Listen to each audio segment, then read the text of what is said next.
আসসালামু আলাইকুম সবাইকে ওয়েটিং নিউজ ইউটিউব চ্যানেলটির পক্ষ থেকে স্বাগতম। আশা করছি আপনারা সবাই খুব ভালো আছেন। আপনারা যারা এমপিওভুক্ত শিক্ষক কর্মচারী রয়েছেন তাদের জন্য কিন্তু একের পর এক সুখবর দিতেছে মন্ত্রণালয়। এবারও কিন্তু একটু সুখবর তাদের জন্য দিয়েছে তারা, সেটা হচ্ছে আপনাদেরকে যে উৎসব ভাতা সেটা একটু বাড়িয়ে দিবে আগের থেকে, যদিও শতভাগ দেওয়ার কথা ছিল, এবং যে আপনাদের বেতন ভাতা ফেব্রুয়ারি মাসের বেতন, সেই বেতন ভাতাগুলো দেওয়া হবে। এখন এটা প্রশ্ন হচ্ছে যে আপনাদেরকে উৎসব ভাতা এবং বেতন ভাতা কি একসাথে দেবে কি না, না একসাথে দিবে না, সেটা আলাদা আলাদা সময় দিবে।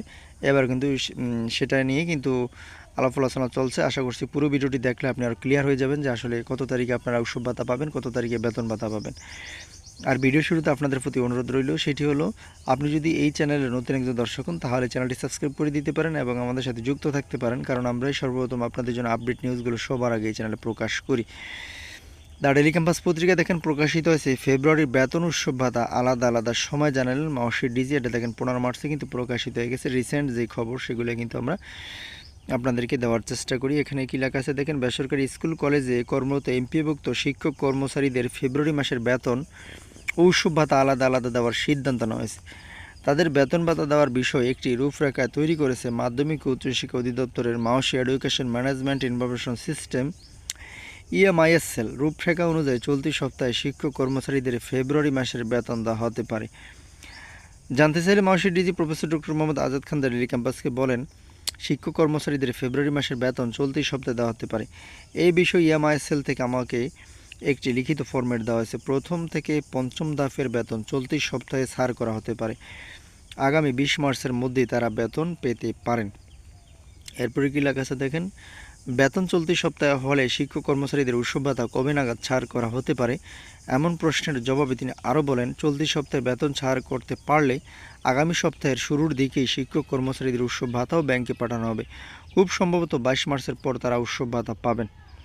বেসরকারি শিক্ষকরা ৩,১২৫ টাকা উৎসব ভাতা পান। এই অর্থ দিয়ে তারা কার জন্য কেনাকাটা করবেন? শতভাগ উৎসব ভাতার দাবি আপনি সমর্থন করেন কিনা, এমন প্রশ্নের জবাবে প্রফেসর ডক্টর মোহাম্মদ আজাদ খান বলেন, বেসরকারি শিক্ষকরা উৎসব ভাতার বৃদ্ধির বিষয়ে আন্দোলন করেছেন। তাদের আন্দোলনের প্রেক্ষিতে সরকার ভাতা বৃদ্ধির কথা বলেছে। এখন কত টাকা বাড়বে সেটি সরকার ভালো বলতে পারবে, তবে শিক্ষকদের ভাতা বাড়ানো উচিত।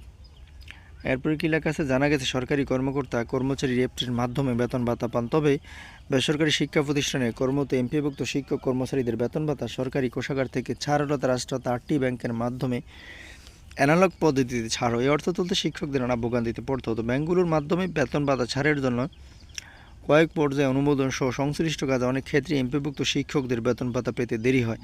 অনেক সময় পরের মাসের 10 তারিখের পর আগের মাসের বেতন ভাতা জোটে। এই পরিপ্রেক্ষিতে গত 5 অক্টোবর বিশ্ব শিক্ষক দিবসে এফটিতে বেসরকারি শিক্ষকদের এমপিওর বেতন ভাতা দেওয়ার ঘোষণা দেয় শিক্ষা মন্ত্রণালয়। প্রাথমিকভাবে বেসরকারি এমপিভুক্ত স্কুল কলেজে 209 জন শিক্ষক কর্মচারীর অক্টোবর মাসের এমপি এফটিতে ছাড়ে। পরবর্তী সময় গত 1 জানুয়ারি 1,89,000 শিক্ষক এফটির মাধ্যমে বেতন ভাতা সরকারি অংশের টাকা পেয়েছেন। দ্বিতীয় দফায় 67,000, তৃতীয় দফায় 84,000 এবং চতুর্থ দফায় 8,200-এর অধিক শিক্ষক কর্মচারীকে ডিসেম্বর মাসের বেতন দেওয়া হয়েছে। ইতিমধ্যে তারা জানুয়ারি মাসের বেতনও পেয়েছেন, তবে তাদের ফেব্রুয়ারি মাসের বেতন এখনও হয়নি। অন্যদিকে পঞ্চম দফায় 8,887 জন এবং নতুন এমপিভুক্ত হওয়া 3,000-এর কিছু বেশি শিক্ষক কর্মচারী এখনও ডিসেম্বর মাসের বেতন পাননি। চলতি সপ্তাহেও তারা বেতন ভাতা পেতে পারেন বলে জানা গেছে। তো আশা করি বুঝতে পেরেছেন। পরবর্তী নিউজ পেতে অবশ্যই আমাদের সাথে আপনারা সবসময় যুক্ত থাকবেন। আপনাদের প্রতি শুভকামনা রেখে এই পর্যন্ত শেষ করছি। আসসালামু আলাইকুম।